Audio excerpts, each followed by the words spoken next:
Guys आज हम start कर रहे हैं aetiology of refractory error. First video में फर्स्ट पार्ट में हमने क्या देखा था कि रिफ्रैक्टरी एरर्स में कौन कौन सी टाइप्स होती हैं, कॉमन जो रिफ्रैक्टरी एरर्स हैं उसके बारे में पढ़ा था। तो आज हम स्टार्ट करेंगे aetiology, causes of the refractory errors.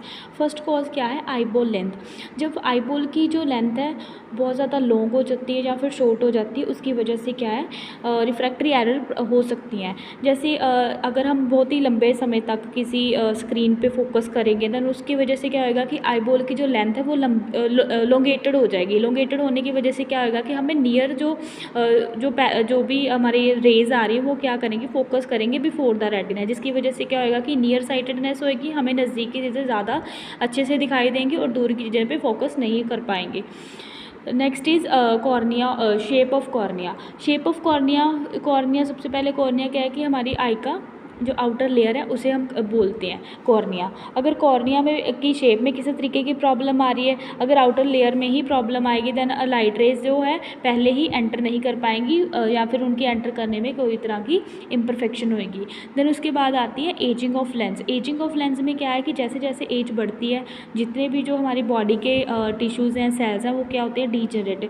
वैसे ही लेंस भी है डीजनरेट होएगा। अगर लेंस डीजनरेट होएगा उसकी वजह से क्या होएगा, लाइट रेज अंदर एंटर ही नहीं कर पाएंगी, जिसकी वजह से ब्लड विजन या फिर डबल विजन भी हो सकता है। सो गाइस अब तक हमने क्या पढ़ा है, इटियोलॉजी पढ़ी है रिफ्रैक्टरी एरर्स की। सो नेक्स्ट आती हैं उनके सिम्टम। सिम्टम में फर्स्ट आता है blurred vision, then double vision, squinting जैसे कि स्ट्रैबिस्मस में हो रहा था, देन हेडेक, आई स्ट्रेन होएगा, डिफ़िकल्टी आएगी फोकस करने पे तो उसकी वजह से क्या होएगा, हेडेक होएगा, आई स्ट्रेन होएगा। देन अगर कोई ब्राइट लाइट आ रही है उसके अराउंड हमें क्या एक सर्कल सा नज़र आएगा, उसे हम क्या बोलते हैं, हैलोस। देन उसके बाद अगर कोई भी रीडिंग कर रहे हैं या फिर कंप्यूटर वर्क कर रहे हैं देन उसमें भी क्या होएगा, फोकस करने में डिफ़िकल्टी आएगी। So next is diagnostic evaluation. Diagnostic evaluation में क्या है कि फर्स्ट आता है visual acuity test. Visual acuity test में क्या होता है कि स्नेलन चार्ट का यूज़ किया जाता है विजन को चेक करने के लिए। देन आता है रिफ्रैक्शन। रिफ्रैक्शन में क्या है कि पेशेंट की आंखों के सामने क्या है कि सिस्टमेटिकली डिफरेंट स्ट्रेंथ के लेंस प्लेस किए जाते हैं। देन उनको आई चार्ट जो है उसको व्यू करवाया जाता है। देन पेशेंट को बोला जाता है कि किसी तरीके का कोई शार्पन या फिर वर्शन किसी विजन में किसी तरीके की कोई प्रॉब्लम है देन इन्फॉर्म करें। देन उसके बाद है मैनेजमेंट इसमें होती है दो प्रकार की। First is conservative management and another is surgical management. Conservative में क्या है कि हमने कंजर्व करके रखना आई को किसी भी तरीके से, जैसे फर्स्ट हम आई ग्लासेस का यूज़ कर सकते हैं। आई ग्लासेस में क्या है कि अगर मायोपिक विजन है, मायोपिक रिफ्रैक्टरी एरर है देन हम क्या यूज़ करेंगे, कनकेव लेंस यूज़ करेंगे। अगर हाइपरओपिक है देन कन्वेक्स लेंस, जिसकी वजह से जो है जो लाइट रेज आ रही है वो फोकस किस पे करेंगे, on the retina, exactly on the retina, जिसकी वजह से इमेज अच्छी बनेगी, कोई ब्लर विजन नहीं होगा, कोई डबल विजन नहीं होगा। देन कॉन्टैक्ट लेंसेज का यूज़ कर सकते हैं इसके अलावा।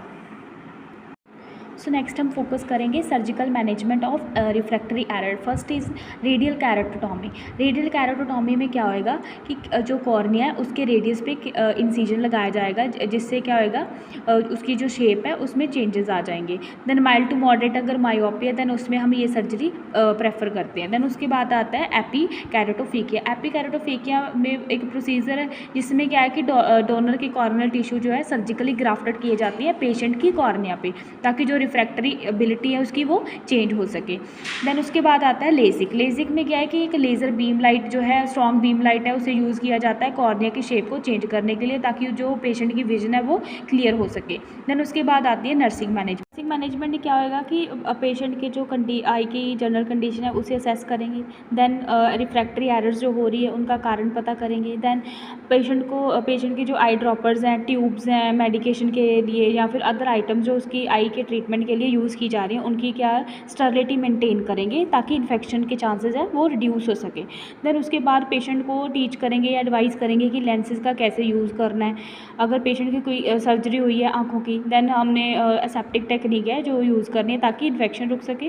पेशेंट को एडवाइस करना है कि आई मेकअप जो है वो शेयर ना करें। देन पेशेंट को बताना है कि अननेसेसरीली आई रबिंग नहीं करनी है। देन एडवाइस करना है कि पेशेंट को एडवाइस करना है कि डर्टी क्लोथ्स जो है आइज़ को क्लीन करने के लिए यूज़ नहीं करने हैं। देन प्रॉपर एडमिनिस्ट्रेशन के आई ड्रॉप्स की एडमिनिस्ट्रेशन के लिए डेमोन्स्ट्रेशन देनी है पेशेंट को टीच करना है कि अवॉइड करनी है इचिंग। देन पेशेंट को टीच करना है कि आई ग्लासेस का कैसे जो है यूज़ कर सकें।